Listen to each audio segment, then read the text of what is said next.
Welcome to Beneath the Surface, the dark side of crime. In this chilling episode, we dive into a dangerous game of revenge, where the stakes were life and death. What happens when trust is shattered, and betrayal sets a deadly chain of events in motion? Buckle up, because the shocking truth behind a deadly betrayal will leave you speechless. This is a story filled with lies, deception, and secrets that no one saw coming. Stay with us as we unravel the explosive events that changed everything. Let's get started. Chapter 1. The Discovery. Sunnyside Ridge was a quiet, close-knit town where everyone knew everyone else's business. The picturesque streets were lined with small townhouses, family-owned shops, and blooming flowers in every garden. Life moved slowly here. For years, it had been the type of place where neighbors helped one another and people didn't lock their doors at night. It was an idyllic town, the kind that felt insulated from the troubles of the world. But all that changed the morning Sarah Bennett's body was found. It was Mrs. Henderson, Sarah's neighbor, who made the discovery. She had come to Sarah's house to drop off a forgotten book.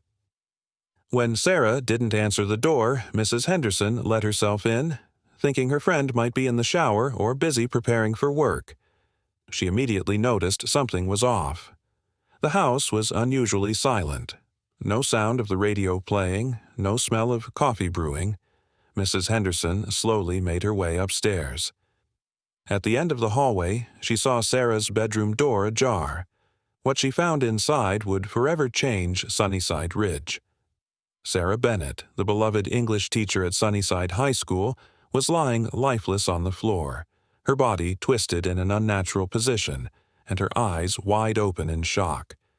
It wasn't just the scene that was shocking. It was the method of her death. There were no signs of a struggle. Nothing was stolen. But beside her body, on the floor, was a blood-stained note. Written in shakily scrawled handwriting, it read, "I will make you pay for what you did." Mrs. Henderson immediately called the police, and within hours the news spread like wildfire through the town. Sarah's murder was a mystery that seemed almost impossible. The peaceful town had never seen anything like this before. Detective Olivia Carter was called in to lead the investigation. Olivia had grown up in Sunnyside Ridge, and while her professional distance helped her maintain objectivity, her connection to the town, and to Sarah, made the case hit especially close to home. Olivia knew Sarah well from their school days. They'd shared laughs, heartbreak, and an unwavering friendship. But this murder, this wasn't the Sarah Olivia knew.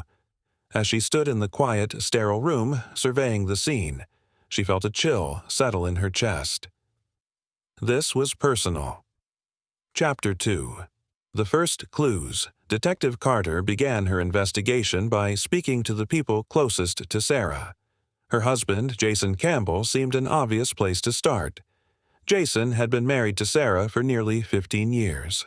From the outside, they appeared to have a stable, loving relationship.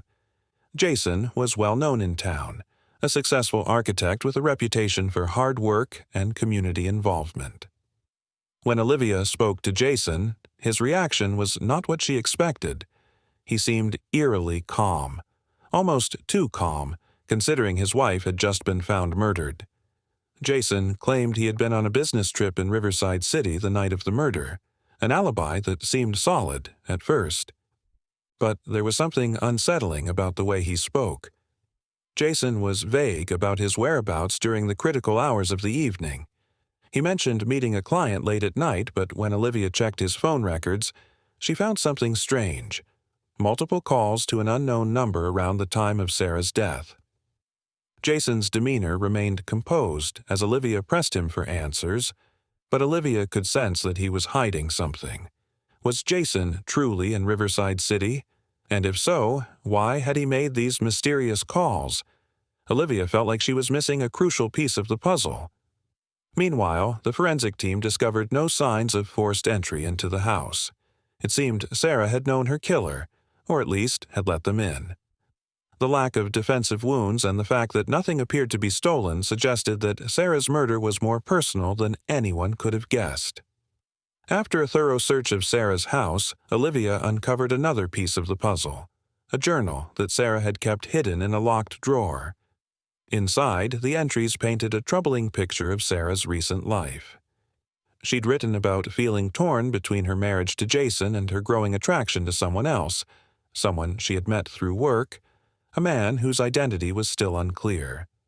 Olivia knew she needed to dig deeper. It was clear that Sarah had been keeping secrets, and that those secrets were playing a role in her tragic death. Chapter 3. The Husband's Secrets. As Olivia continued to investigate, she learned more about Sarah's husband, Jason. His alibi, although initially solid, began to unravel as Olivia spoke to people who had interacted with him during his supposed business trip. A receptionist at the Riverside City Hotel confirmed that Jason had checked in late, but according to her records, he left again just an hour after arriving. Jason had claimed to be at a client's dinner, but Olivia had no record of any client meetings scheduled for that evening. It was becoming increasingly clear that Jason wasn't being completely truthful about his whereabouts that night. The more Olivia dug into Jason's past, the more suspicious things became. He had grown up in Sunnyside Ridge, and while he was respected in the community, Olivia learned that he had once been involved in a financial scandal during his early years in business. Although the charges had been dropped, it left a stain on his reputation. Could his past be catching up with him? But even more troubling were the whispers Olivia picked up from Sarah's colleagues at Sunnyside High School. Several of them described Sarah as becoming increasingly distant in the weeks leading up to her death. She had been under a lot of pressure, but no one knew why. Some even claimed that Sarah had been avoiding Jason in recent days. There was talk that they had been fighting frequently.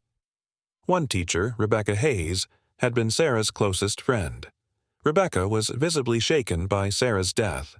She spoke highly of Sarah, praising her commitment to teaching and her generosity. But Olivia couldn't help but notice Rebecca's nervousness when asked about the Bennett's marriage.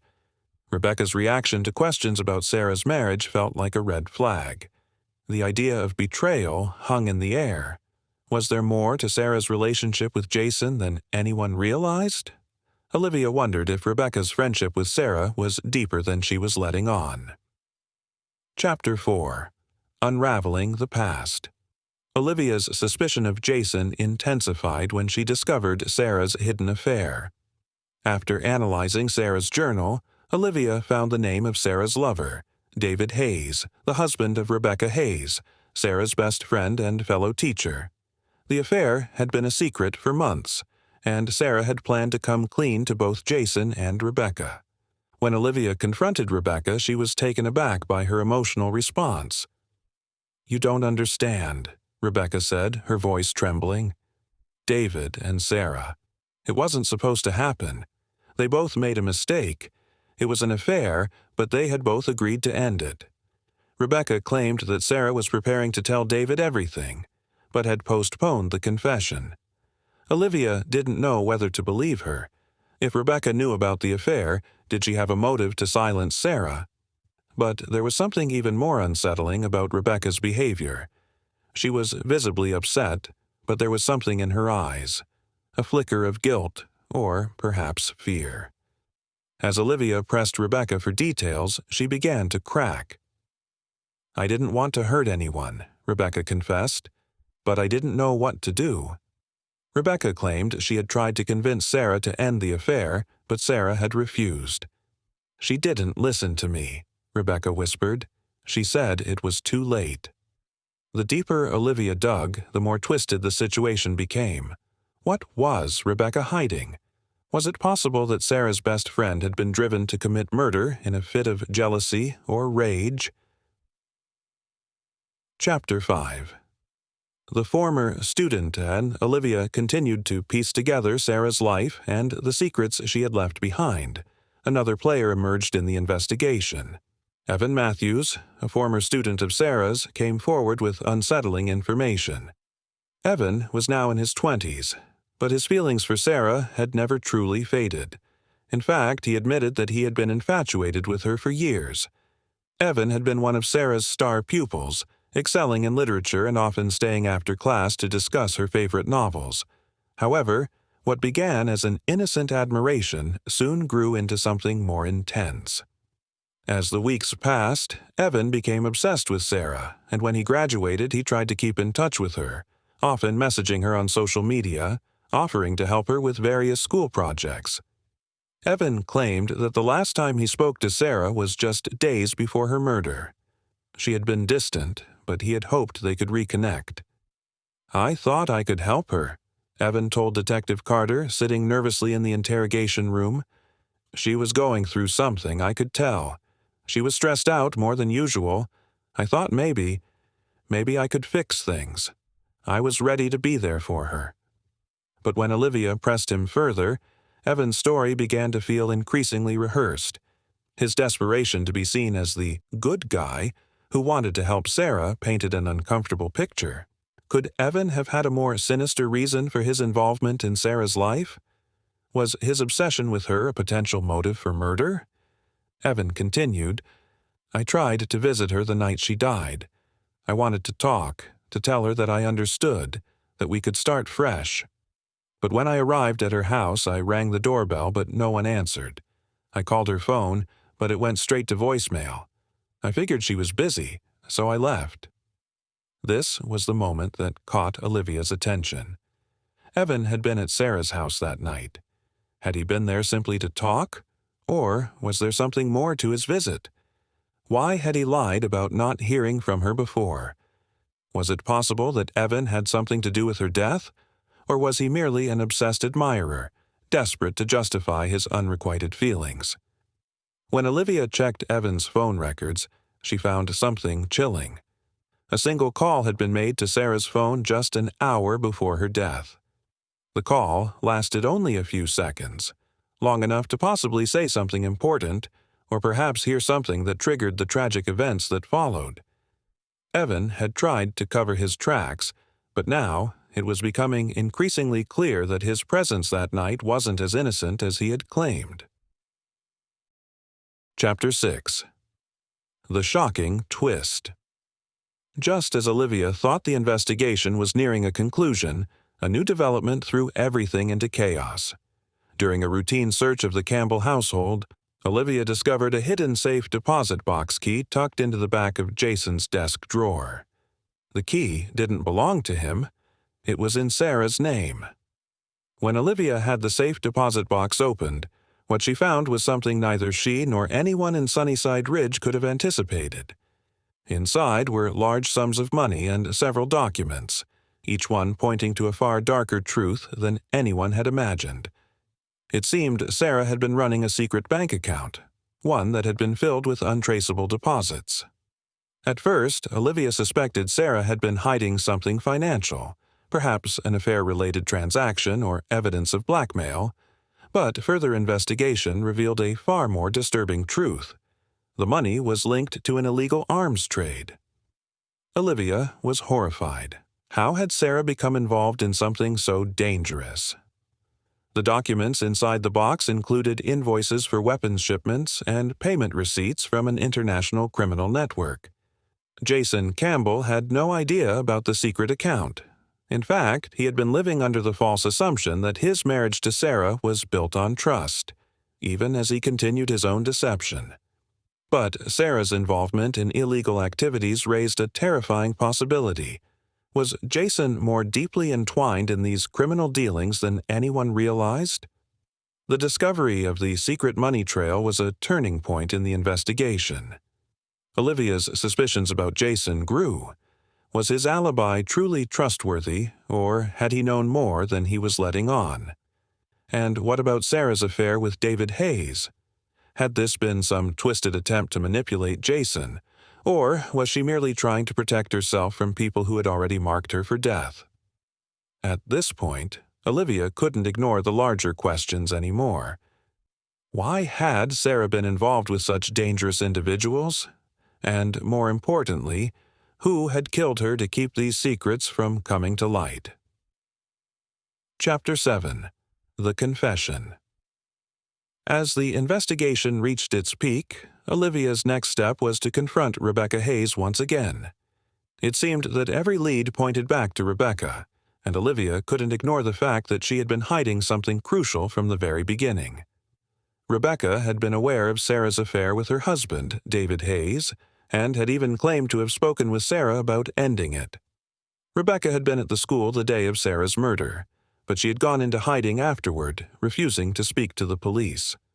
When Olivia finally caught up with her, she seemed broken, haunted by something she couldn't let go.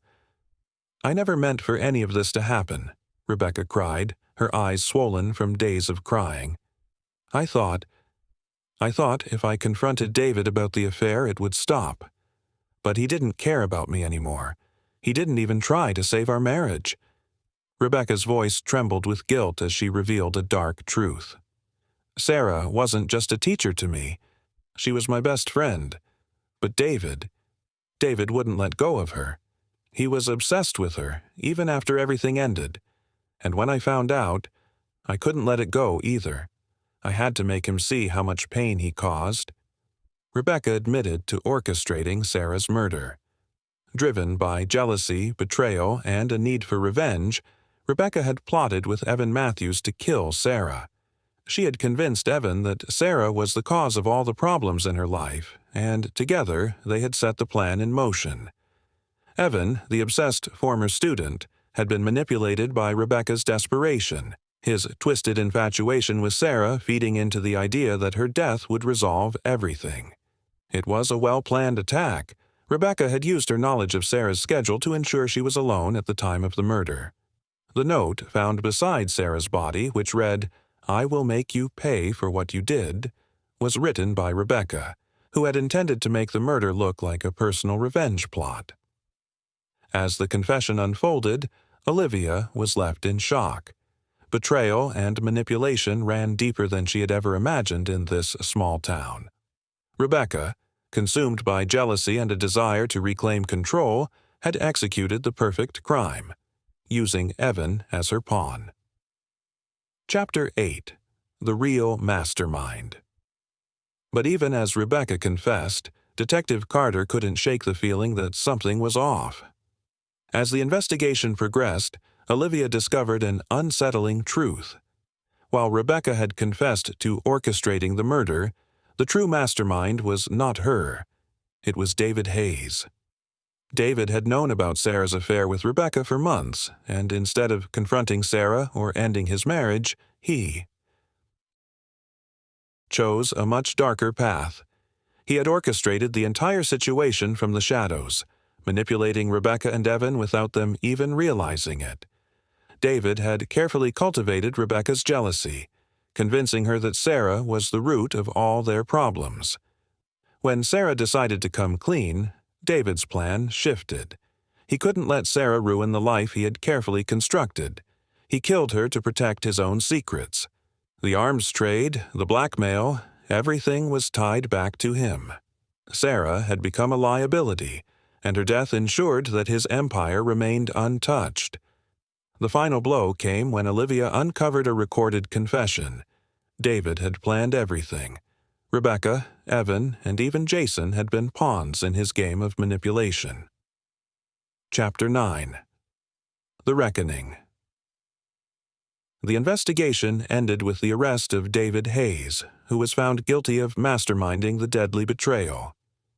His carefully constructed life of lies had been shattered, and he would spend the rest of his life behind bars. For Olivia, the case was bittersweet. She had uncovered the truth, but the consequences of the betrayal and the emotional toll it took on everyone involved would never be forgotten. Chapter 10. The Legacy of Betrayal. In the end, Sunnyside Ridge was forever changed. The town, once peaceful, now lived under the shadow of betrayal and deception. For Olivia, it was a painful reminder that sometimes the people we trust the most are the ones capable of the greatest harm. The murder of Sarah Bennett was not just a tragedy. It was a reminder of the darkness that lurked beneath the surface of even the most innocent-seeming lives. Lessons learned from The Dangerous Game, a deadly betrayal exposed. At the heart of this story is the theme of secrets and lies. Both Sarah and those around her kept secrets that spiraled out of control. Sarah's affair, David's involvement in criminal activity, and Jason's hidden manipulations were all rooted in the lie of a seemingly perfect life. Keeping secrets can be dangerous, especially when they involve deception, manipulation, and betrayal. Over time, these secrets can compound and lead to destructive consequences. Honesty and transparency are essential in relationships, both personal and professional, to prevent destructive outcomes. The power of psychological manipulation. David Hayes, despite being outwardly charming and controlling, used psychological manipulation to control those around him. He played with Rebecca's emotions, used Evan's obsession with Sarah, and manipulated Sarah into thinking she could handle the consequences of her choices. Psychological manipulation is a powerful and often hidden force in abusive relationships. People can be led into destructive actions by someone who knows how to manipulate their emotions, fears, and desires. Being aware of manipulative behaviors and learning how to protect oneself emotionally and mentally is crucial in maintaining healthy relationships. The cost of betrayal. Rebecca's role in Sarah's death was rooted in her deep betrayal of both her best friend and her husband. The idea of betrayal and the emotional cost that comes with it was devastating, not just for Sarah, but for Rebecca as well. In the end, she was left alone, imprisoned, and full of regret. Betrayal, no matter how justified someone may feel in the moment, always has a high emotional and personal cost. It destroys relationships, damages trust, and leads to regret. Loyalty and trust are the foundations of any meaningful relationship, and when they're broken, the aftermath can be irreparable. The hidden dangers of obsession. Evan Matthews was once a student of Sarah's, but his admiration turned into a dangerous obsession. His distorted perception of love and his belief that he could save Sarah from her troubles led him down a dark path. While his involvement in the murder was orchestrated by Rebecca and David, Evan's obsession with Sarah clouded his judgment. Obsession is not love, it is control, and it leads to toxic and dangerous outcomes. The difference between healthy admiration and harmful obsession is the ability to respect someone's autonomy and boundaries. Obsessive behavior can quickly spiral out of control and result in irreversible consequences. The dangers of isolation. Throughout the story, Sarah's increasing isolation from her friends, family, and husband was a warning sign that things were not right. She had kept herself apart, avoiding confrontation, and delaying facing the truth. When she finally decided to come clean, it was too late. Isolation, whether emotional, mental, or physical, can exacerbate problems and prevent individuals from seeking help or understanding their situation.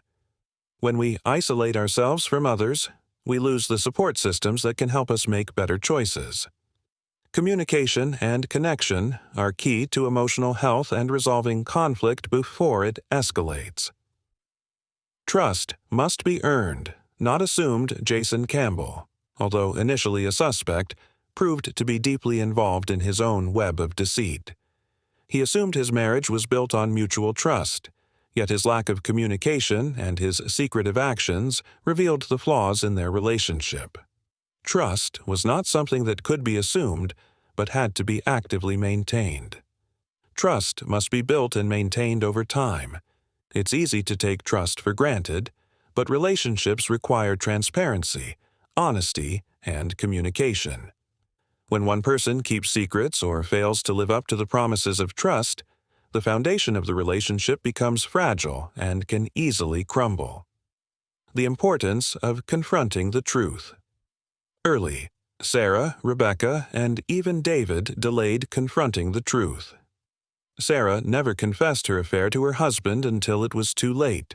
Rebecca hid her jealousy until it became a dangerous obsession, and David allowed his lies to build upon each other.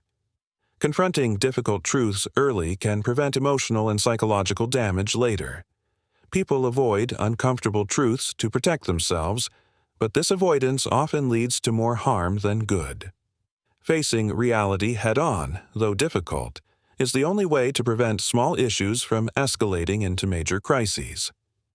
The impact of revenge and the perils of seeking justice.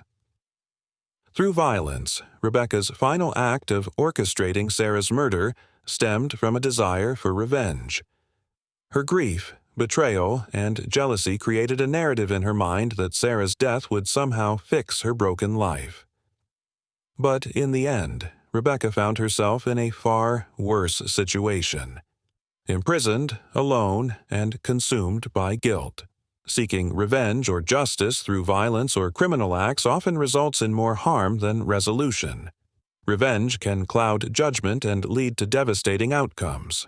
True justice comes from restraint, law, and truth, not vengeance.